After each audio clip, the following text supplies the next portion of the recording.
باب نبوت بند ہو گیا ہے، بس خدا بر ما شریعت ختم کر، بر رسول ما رسالت ختم کر۔ ما کان محمد ابا احد من رجالکم ولکن رسول اللہ و خاتم النبیین، واضح غیر مبہم اور حتمی اعلان۔ لیکن اس کے باوجود بھی ایک شخص نے کہا کہ میں نبی ہوں، لوگوں نے اسے بھی مان لیا۔ نبی کا آنا ممکن نہیں ہے، لیکن پھر بھی اگر کسی نے ادعا کیا تو لوگوں نے اس کو تسلیم کر لیا۔ اور ولی کا آنا تو ممکن ہے، تو اب کوئی شخص ادعائے ولایت کرتا ہے تو اس کو اگر لوگ مان لیں تو اس پر کیا تعجب ہے؟ تو یہ بات طے شدہ ہے کہ جس چیز کی ڈیمانڈ ہوتی ہے مارکیٹ میں 2 نمبر اسی کا آتا ہے۔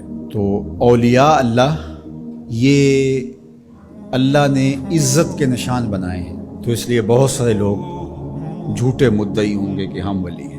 ولی کی جو حقیقی علامتیں ہیں وہ تقویٰ ہے، ایمان کی وہ اعلیٰ ترین منزل ہے جو اس کو نصیب ہوتی ہے، جو باقی لوگوں کا وہ مقسوم نہیں ہے۔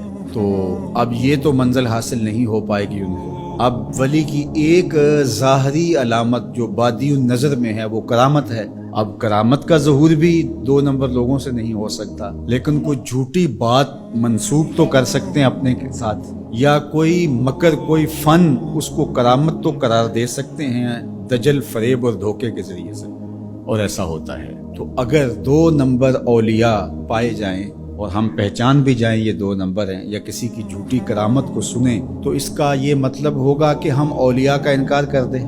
جھوٹے مدعیان نبوت کو ہم پائیں، ان کا انکار کریں، تو کیا اس کا یہ مطلب ہوگا کہ 1 لاکھ کئی ہزار نبیوں کا بھی انکار کر دیں؟ کوئی جھوٹا مدعی نبوت جھوٹے معجزات پھیلا دے اپنے، ان جھوٹے معجزات کا ہم انکار کریں، تو کیا اس بہانے ہم سچے نبیوں کے معجزات کا بھی انکار کر دیں؟ یہ تو دانش مندی ہی نہیں ہے۔ اس طرح 2 نمبر لوگوں کے گڑھے ہوئے کلام کو، گڑی ہوئی باتوں کو، ان کے دجل و فریب کو، ان کی تلبیسات کو، ان کی دسیسہ کاریوں کو، ان کے مکر کو، ان کے متبعین کی گڑی ہوئی چیزوں کو، ان کے حفوات کو ہم کیا کرامت قرار دے دیں؟ ہم کہتے ہیں نہیں، بالکل نہیں ہے۔ تو کیا اس کا یہ مطلب ہے، اس کا یہ مفہوم ہے کہ جو اللہ کے ولی ہیں ان کے حقیقی کرامات کا انکار کر دیا جائے؟ جب علم سطحی ہوگا تو ایسا ہوگا۔ 2 نمبر لوگوں کی حفوات کو آپ ضرور اس کی تردید کریں۔ بزرگوں کی کتابوں کے اندر بعد میں آنے والوں نے کچھ چیزیں مندرج کر دی۔ جب اللہ کے رسول سے لوگوں نے حدیثیں منسوب کر دی تو کسی بزرگ کے ساتھ کرامت کیوں نہیں منسوب کی جائے گی؟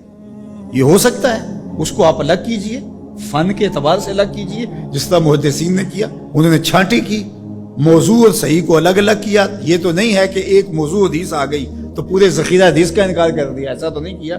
بہار کے راہ گلی میں راہ مسوز، اگر کمبل میں پسو پڑ جائیں تو کمبل جلانا چاہیے یا جھاڑ کے پسو نکالنے چاہیے؟ دانش مندی تو یہی ہے کہ اس کمبل سے پسوؤں کو نکال کر کے اس کمبل کو صاف کیا جائے، نہ یہ ہے کہ کمبل ہی جلا دیا جائے۔ لوگوں نے دین ہی جلا دیا۔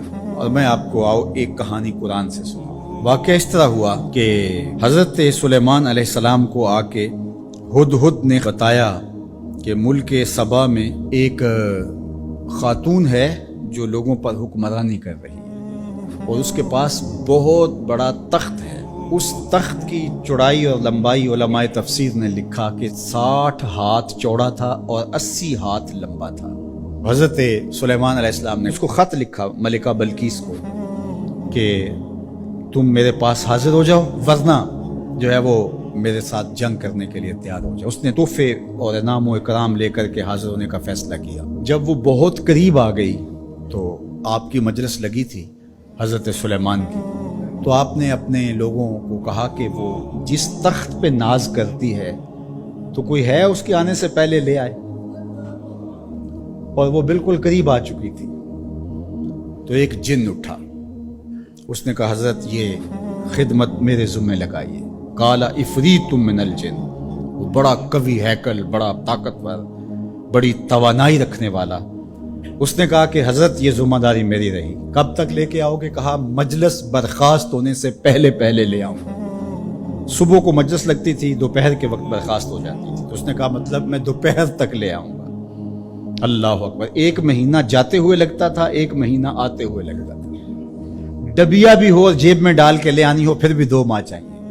اور وہاں پہروں کے اندر مکفل تھا، بڑی بات تھی نا.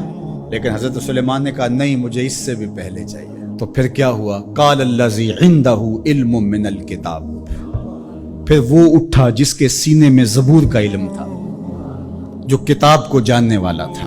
وہ بولا انا آتی کا بہی قبل ان یرتد الیک طرفک، حضرت آپ آنکھ بعد میں جھپکیں گے، تخت پہلے پڑا ہوگا. اور حضرت سلیمان نے بھی آنکھ نہیں جھپکی تھی، تخت پڑا ہوا تھا.